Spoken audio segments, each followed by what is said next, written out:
Assalamualaikum warahmatullahi wabarakatuh. Kali ini kita akan membahas intan pariwara kelas 11 bab struktur sel bagian penilaian harian. Mari kita simak bersama-sama.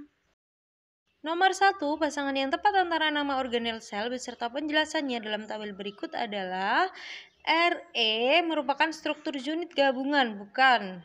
Kemudian membran plasma merupakan bagian sel, bagian yang terdiri dari lapisan protein dan lipid. Nah, ini betul. Kemudian lisosom merupakan perpanjangan membran inti ke arah sitoplasma, bukan. Badan mikro merupakan kantong membran berisi enzim hidrolitik. Nah, ini berarti fungsinya lisosom, bukan badan mikro.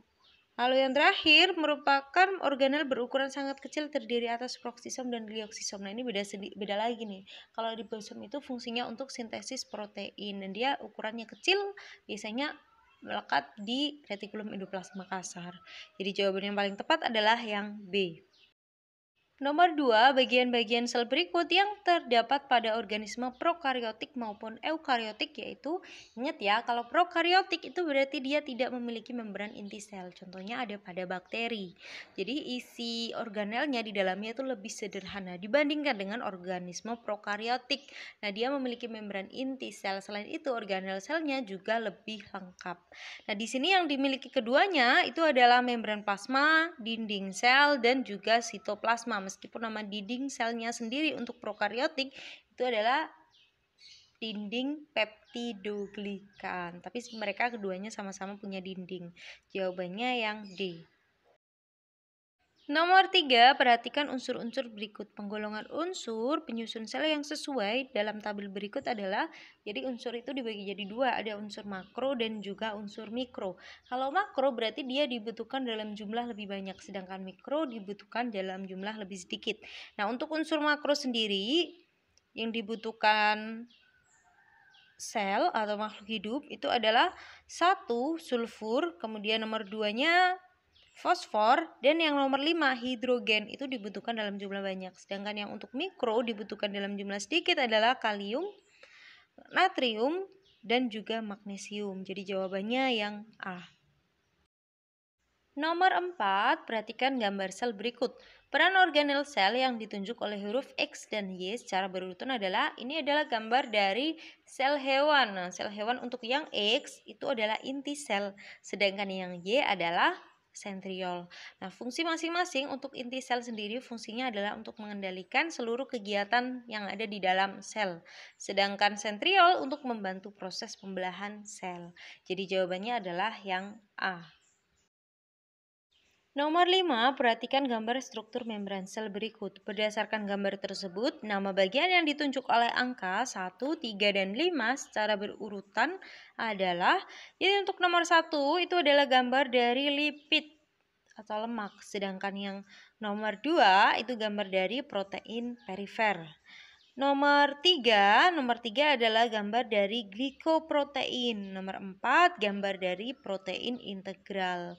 Dan nomor 5 adalah gambar dari glikolipid. Nah, di sini yang ditanyakan adalah 1, 3, dan 5. Berarti secara berturut-turut dia itu lipid bilayer karena ada 2 lapisan. Kemudian untuk 3 tadi adalah glikoprotein dan 5 adalah glikolipid. Jawabannya yang C. Nomor 6, perhatikan gambar berikut. Organel sel yang berperan dalam pembentukan bagian Y adalah, jadi itu gambarnya sperma. Nah, untuk di ujung sperma itu ada organel sel yang disebut dengan akrosom. Nah, akrosom sendiri itu berfungsi untuk menghasilkan enzim. Nah, salah satu enzim yang dihasilkan adalah enzim hyaluronidase yang fungsinya untuk menembus dinding sel pada sel telur. Lalu siapa yang bagian menghasilkan akrosom ini? Akrosom itu dihasilkan oleh badan Golgi atau bisa disebut dengan kompleks Golgi. Jadi jawabannya adalah yang B. Nomor 7, protein yang dihasilkan oleh ribosom akan ditampung oleh retikulum endoplasma dan akan dikeluarkan melalui vesikula transport. Selanjutnya proteinnya akan direaksikan dengan glioksilat sehingga membentuk glikoprotein. Nah, peristiwa ini berlangsung jadi yang awalnya hanya protein, kemudian direaksikan menjadi glikoprotein, berarti di sini proteinnya dimodifikasi. Nah, untuk modifikasi protein sendiri itu adalah fungsi dari badan Golgi atau kompleks Golgi. Jadi jawabannya yang C. Nomor 8, perhatikan gambar struktur mitokondria berikut.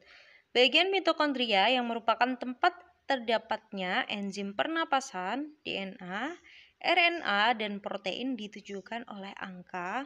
Jadi bagian mitokondria yang isinya DNA, RNA, dan enzim pernapasan itu adalah bagian matriks mitokondria. Nah, untuk matriks mitokondria sendiri itu ditunjukkan pada gambar nomor 3. Jadi jawabannya adalah yang C. Nomor 9, hewan tidak dapat menghasilkan makanan sendiri karena tidak memiliki organel X. Organel X yang dimaksud ditunjukkan oleh angka. Jadi maksudnya organel X di sini adalah kloroplas. Nah, hewan itu tidak memiliki kloroplas, makanya hewan tidak bisa melakukan fotosintesis. Nah, untuk organel kloroplas itu ditunjukkan pada pilihan ganda yang D. Itu gambarnya kloroplas. Lalu untuk A ini gambar apa? Nah, itu gambar sentriol. Kemudian yang B di situ lebih ke arah yang ditunjukkan inti sel. Sedangkan yang C adalah mitokondria dan gambar E adalah badan Golgi. Jadi jawabannya di sini tadi adalah yang D. Nomor 10, perhatikan gambar sel tumbuhan berikut. Fungsi organel sel yang ditunjukkan oleh angka 1, 2, dan 3 secara berturut-turut adalah untuk 1 itu kloroplas, berarti fungsinya adalah untuk fotosintesis. Sedangkan yang kedua adalah vakuola, fungsinya untuk menyimpan hasil metabolisme.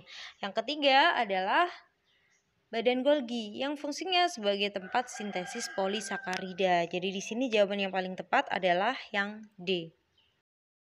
Nomor 11, perhatikan beberapa jenis protein berikut. Contoh protein struktural penyusun sel ditunjukkan oleh, jadi untuk struktural itu berarti fungsinya dia memberikan bentuk atau struktur pada sel itu sendiri. Nah, untuk struktural itu ada aktin, tubulin, dan juga protein perifer. Sedangkan untuk hemoglobin, enzim, nah itu dia termasuk ke dalam protein fungsional. Jadi jawabannya di sini adalah yang A. Nomor 12, perhatikan tabel perbedaan antara sel hewan dan tumbuhan berikut. Perbedaan antara sel hewan dan sel tumbuhan yang benar terdapat pada angka nomor 1, sel tumbuhan untuk sel hewan tidak mempunyai dinding sel, betul. Sel tumbuhan mempunyai dinding sel yang kaku, betul. Lalu nomor 2, tidak mempunyai sentriol. Salah ya, sel hewan itu punya sentriol, sedangkan tumbuhan tidak punya sentriol. Yang nomor 3, sel hewan punya lisosom, sel tumbuhannya tidak punya lisosom, betul. Nomor 4, hewan mempunyai vakuola, tumbuhan tidak memiliki vakuola. Nah, ini terbalik. Lalu yang kelima, sel hewan mempunyai plastida, tumbuhan tidak mempunyai plastida. Ini juga kebalik. Nah, jadi di sini jawaban yang paling tepat adalah yang A, 1 dan 3. Nomor 13, perhatikan gambar sel darah merah berikut. Pernyataan yang benar mengenai keadaan sel darah merah pada gambar adalah, nah di situ kelihatan airnya yang ada di dalam sel justru keluar. Nah, ketika airnya keluar, osmosis itu kan dari hipotonik ke hipertonik, dari konsentrasi rendah ke konsentrasi yang tinggi. Berarti di situ sel darah merahnya berada dalam larutan yang bersifat hipertonik sehingga air yang ada di dalam sel akan keluar. Jawabannya yang E. Nomor 14, perhatikan gambar rangkaian percobaan berikut. Setelah didiamkan 20 menit, peristiwa apakah yang akan terjadi? Di situ bagian sebelah kanan adalah air distilasi, berarti dia air murni yang konsentrasinya artinya dia rendah atau hipotonik. Sedangkan yang sebelah kiri, di situ ada larutan tepung. Nah, karena dia larutan tepung berarti dia bersifat hipertonik atau konsentrasinya tinggi. Di tengah-tengahnya terdapat membran semipermeabel, berarti nanti akan terjadi peristiwa osmosis. Ingat ya, osmosis itu dari konsentrasi rendah ke konsentrasi yang tinggi, dari hipotonik ke hipertonik. Nah, berarti air distilasinya yang konsentrasinya rendah tadi akan menuju ke larutan tepung yang konsentrasinya tinggi, maka menyebabkan volume air distilasi akan berkurang karena terjadi perpindahan molekul air dari larutan berkonsentrasi rendah ke larutan berkonsentrasi tinggi. Jawabannya yang A. Nomor 15, pada sintesis protein terjadi tahap penempelan RNA polimerase pada molekul DNA. Setelah itu terjadi tahap pergerakan RNA polimerase sehingga dihasilkan rantai RNA. Tahapan sintesis protein selanjutnya adalah akan terjadi pemisahan rantai RNA dari template. Jadi jawabannya adalah yang B. Nomor 16, saat memasukkan setetes metilen blue ke dalam gelas berisi air, warna biru segera menyebar ke seluruh volume air walaupun tanpa diaduk. Peristiwa ini merupakan contoh dari proses transport pasif yang disebut dengan, nah ini kelihatan ya, metilen blue itu konsentrasinya tinggi atau hipertonik, sedangkan air konsentrasinya rendah. Nah di situ warna birunya menyebar ke seluruh volume air. Nah, berarti dari konsentrasi yang tinggi metilen blue ke airnya konsentrasi rendah. Untuk perpindahan dari konsentrasi tinggi ke konsentrasi rendah seperti ini disebut dengan difusi.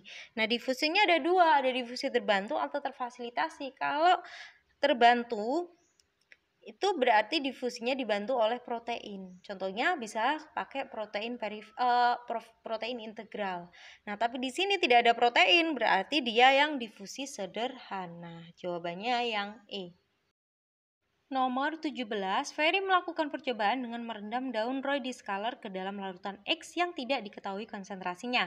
Proses perendaman dilakukan selama 10 jam. Perendaman selama 10 jam tersebut mengakibatkan terlepasnya membran sel dari dinding sel.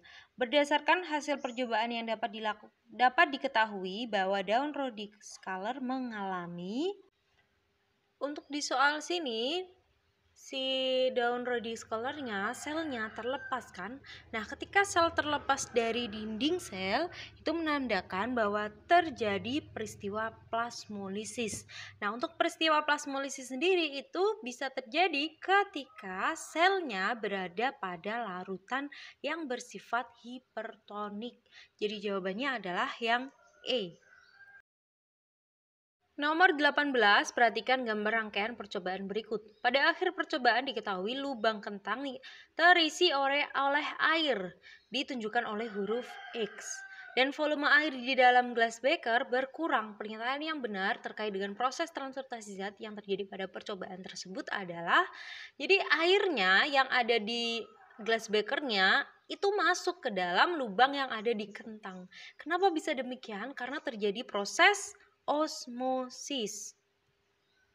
Proses osmosis sendiri itu kan pergerakan air dari konsentrasi yang rendah ke konsentrasi yang tinggi. Air itu kan konsentrasinya rendah. Kemudian di dalam lubangnya berarti di situ konsentrasinya tinggi. Makanya airnya akan masuk ke dalam yang bertanda X. Jadi di sini jawabannya adalah yang D, terjadi osmosis karena konsentrasi larutan dalam kentang bersifat hipertonik terhadap air. Nomor 19, perhatikan tahap pembelahan mitosis pada tabel berikut. Pasangan yang tepat antara fase pembelahan mitosis beserta gambarnya adalah, jadi pembelahan mitosis itu diawali dengan tahapan profase yang ditunjukkan oleh gambar D. Kemudian tahap selanjutnya adalah tahapan metafase yang ditunjukkan oleh gambar C. Yang ketiga anafase yang ditunjukkan oleh gambar yang A. Dan yang terakhir adalah telofase yang ditunjukkan oleh gambar B. Jadi di sini jawabannya adalah yang E. Nomor 20, perhatikan pernyataan-pernyataan berikut. Pernyataan yang benar tentang pembelahan meiosis terdapat pada angka. Untuk meiosis, itu dia berperan dalam pembentukan sel telur dan sperma, berarti nomor 2. Kemudian akan menghasilkan 4 sel anakan yang sifatnya itu berbeda dengan induknya. Lalu, setiap gamet menerima setengah kromosom yang terkandung di dalam sel induknya. Nah, tapi di sini untuk yang nomor 3 tadi menghasilkan 4 sel anakan yang identik dengan induknya. Harusnya bukan identik ya. Harusnya sifatnya itu setengah dari induknya. Sedangkan untuk nomor 1 dan nomor 4 itu cirinya dari mitosis. Jadi di sini sebenarnya jawabannya kurang tepat semua. Harusnya kan pilihannya di sini 2, 3 dan juga 5 yang D. Tapi yang nomor 3 tadi harusnya sifatnya setengah dari sel induknya. Sekian pembahasan kita kali ini, semoga bermanfaat. Terima kasih. Wassalamualaikum warahmatullahi wabarakatuh.